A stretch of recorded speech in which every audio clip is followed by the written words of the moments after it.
नमस्कार दोस्तों, मैं हूं प्रवेश और मेरे साथ आप देख रहे हो करंट अफेयर्स भारत। आज हम एक हिस्टोरिक जियोपॉलिटिकल इवेंट को एनालिसिस करने जा रहे हैं, जहां यूनाइटेड स्टेट्स ने वेनेजुएला के प्रेसिडेंट निकोलस मैडुरो को मिलिट्री ऑपरेशंस के जरिए अरेस्ट किया और दुनिया ने कैसे रिएक्ट किया। ये सिर्फ लैटिन अमेरिका का इशू नहीं है, बल्कि ग्लोबल पावर डायनामिक्स का एक टर्निंग पॉइंट है। वेनेजुएला एक ऑयल रिच देश है जिसके पास दुनिया का सबसे बड़ा प्रूवन ऑयल रिजर्व्स हैं। अब ग्लोबल जियोपॉलिटिक्स के फ्रंट लाइन बन गया है। यूएस ने नार्को टेररिज्म और ड्रग ट्रैफिकिंग के एक्यूजिशन के नाम पर मिलिट्री एक्शन लिया और मैडुरो को एब्डक्ट करके न्यूयॉर्क में लेकर आया। इस ऑपरेशन के बाद दुनिया भर में भारी रिएक्शंस आई हैं। अब सबसे पहले देखते हैं कि रशिया, जो मैडुरो का एक स्ट्रेटेजिक एलाई रहा है, उसने एक्शन को आर्म्ड एग्रेशन और वायलेशन ऑफ सॉवरेनिटी बताया। रशियन फॉरेन मिनिस्ट्री ने यूएन सिक्योरिटी काउंसिल का इमरजेंसी मीटिंग बुलाने का डिमांड की और यूएस से डायलॉग के जरिए सॉल्यूशन को एम्फसाइज किया। उनका कहना है कि किसी भी देश के इंटरनल अफेयर्स में फोर्स का इस्तेमाल इंटरनेशनल लॉ के खिलाफ है। अब देखते हैं चाइना क्या बोलता है। चाइना ने इस एक्शन को स्ट्रांगली कंडेम किया है, ये कहकर कि यूएस ने एक सॉवरेन स्टेट के खिलाफ ब्रूटल फोर्स का यूज किया जो इंटरनेशनल लॉ और यूएन चार्टर के स्पिरिट को तोड़ता है। बीजिंग ने वेनेजुएला की सॉवरेनिटी पर अटैक को अनएक्सेप्टेबल बताया और यूएस से मैडुरो और उनकी वाइफ को रिलीज करने की डिमांड की। और सिर्फ रशिया और चाइना ही नहीं, लैटिन अमेरिका के लीडर्स ने भी कंडेम किया है।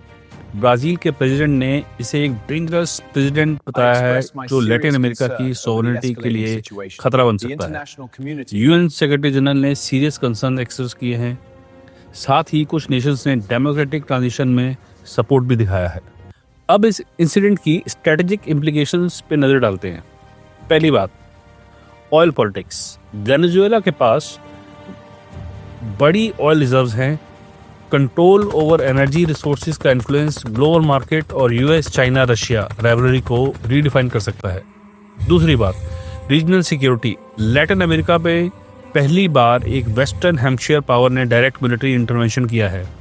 अगर दुनिया सॉवरेन बॉर्डर्स को मिलिट्री से बाईपास करने लगे तो ये इंटरनेशनल नॉर्म्स के लिए एक डेंजरस प्रेसिडेंट बनेगा। अगर हम एक और एग्जांपल देखें, यूक्रेन वार, जहां ग्रेट पावर राइवलरी ने यूरोप को शेक किया और अब वेनेजुएला में पावर कंपटीशन ने वेस्टर्न हेम्पशायर को भी ग्लोबल कन्फ्रंटेशन के अरीना बना दिया है। ये एक क्लासिक केस है जहां सुपर पावर एम्बिशंस और रीजनल अलायंसेस क्लैश हो रहे हैं। अब सबसे इंपॉर्टेंट, इंडिया का स्टांस। इंडिया ने फॉर्मली अभी तक बायलैटरल स्टेटमेंट इशू नहीं किया है, लेकिन डिप्लोमेटिक सर्कल्स में ये एम्फसाइज किया जा रहा है कि टेरिटोरियल सॉवरेनिटी और पीसफुल रेजोल्यूशन होनी चाहिए और किसी भी फॉरेन इंटरवेंशन को इंटरनेशनल लॉ के नॉर्म्स में ही रिजॉल्व किया जाना चाहिए। इंडिया ट्रेडिशनली नॉन इंटरवेंशन और मल्टीलैटरल डिप्लोमेसी पे बिलीव करता है। इस इंसिडेंट का इंडिया के लिए सिग्निफिकेंस ये है कि रशिया और चाइना जैसे पार्टनर्स के स्ट्रॉन्ग रिएक्शन से स्ट्रेटेजिक इक्वेशंस पर इफेक्ट पड़ेगा। India energy security, global governance और इंटरनेशनल लॉ प्रिंसिपल्स में इंटरेस्टेड है और ये इंसिडेंट ग्लोबल पावर पॉलिटिक्स का एक इम्पॉर्टेंट टेस्ट केस बन चुका है।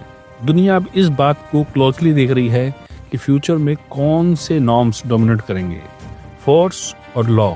अगर आपको मेरा वीडियो पसंद आया हो तो आप इसको प्लीज़ लाइक कीजिए, शेयर कीजिए और सब्सक्राइब कीजिए। मिलते हैं आपसे नेक्स्ट वीडियो में, तब तक के लिए जय हिंद।